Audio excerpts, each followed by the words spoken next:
You know how in the movies, when somebody's in a pressure moment, maybe it's like the Karate Kid, or it's like somebody that's in a fight, or somebody that's in a pressure situation. They're about to play a game, and it's like the finals or the championship game, and they're trying to reach peak.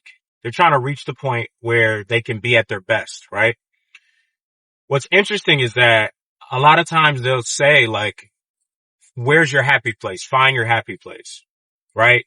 When somebody's going up to speak on a stage, they'll tell them, find your happy place, right? I feel like this is part of why specifically Jesus told us, when you pray, go into your secret place.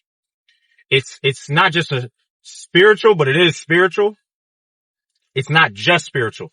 It's built into us a certain way. So when you go into that secret place on a consistent basis, what happens is there are specific emotions. There are specific memories. There's a relationship that becomes tied to that secret place. Let's say it's your closet. And what begins to happen is every time you're in that space, you're able to completely seep into that relationship with God. You're able to completely fall into that relationship, fall into that communion, fall into that prayer. You feel that relief. You feel that peace in that place because you've become accustomed and you've trained yourself to consistently come back there. And every time you go there, you know that there's a release there. You know that there's a peace there. You know that his love is there. You're in communion. Maybe you're not always talking. Sometimes you're just sitting there and you know that he's there with you. The secrecy and the privacy and the intimacy that's there is powerful. It's the same how when I'm in my bedroom, I feel comfortable. I feel like I'm more susceptible to falling asleep. I'm on the brink of falling asleep when I'm in my bedroom. When I'm in my living room, I feel like that's where we kind of just chill with friends. I'm not in there very often. So it's more of a hype vibe. I'm not going to fall asleep as often in my living room. I'm not going to fall asleep as often in my office. In my office, I'm more focused.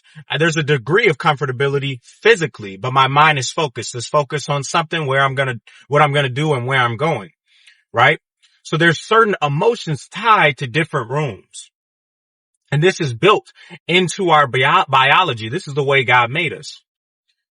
So what begins to happen if you consistently go into that closet, that secret place that you've built consistently with him, then you have an anchor because you have a memory in your mind of a place that you go every time you're with him. Stay with me on this. Every single time that you're out in the world and you're feeling down or you're feeling low or you're feeling fear, you have a connection directly to the relationship because you've built something consistent, a mind map. If you know what a mind map is, it's a memory technique that aligns with the way the brain works. Our brain compartmentalizes our lives sometimes. So it takes places and links information to places. You know how when you're at work, you're able to collect information and remember information about work. But when you go home, you may not be able to jog your memory for that information as well because you're not at work. When you're at home, there's information that's tied to at home. You might remember what your wife said about the upcoming doctor's appointment, but you might not have that information readily available when you're at work because that's specifically information made for being at home or being with your wife, right? So our brain attaches information, memory, emotions to specific places. So the power of going into the secret place consistently is that now you have a memory of his presence, a consistent memory of his presence. And that's the power of being at church. But many of us, when we go to church, because it's not secret, we are anchored to the emotions of others. We actually don't get into worship. We don't treat it like it's a one-on-one. We treat it like everybody else is watching us. So it's all of us looking at each other, and I'm kind of sort of trying to engage with my creator. But that's why the secret place is so important. Just like I remember many, many times sitting in my car with my best friend having conversations. It's an energy that's attached to that.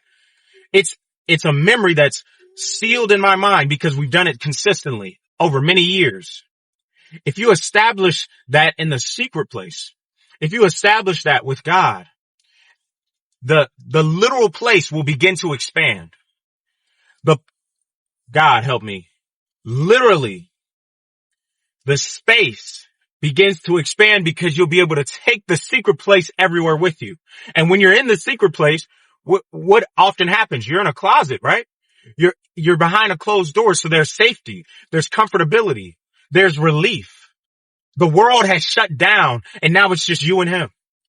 So you'll be able to carry that same relationship, that anchor, that alignment with him everywhere you go.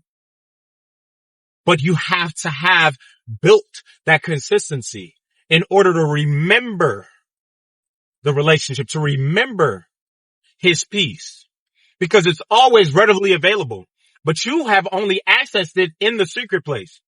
But when you begin to consistently access it in the secret place, just like in those movies where they tell them, find your happy place, that will be your happy place that you go to when you're in fear, when you're in the valleys of life.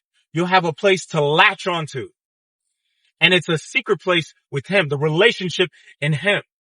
Latch on to that. But in order for you to latch on to that, you have to have consistently been there and gone there. And that's for your own mind to be able to remember that there's peace in here, that there's love in here, that there's joy here, that there's relief, that the world is shut off and God is fully turned on in my mind. God bless you guys. I hope you have a great day.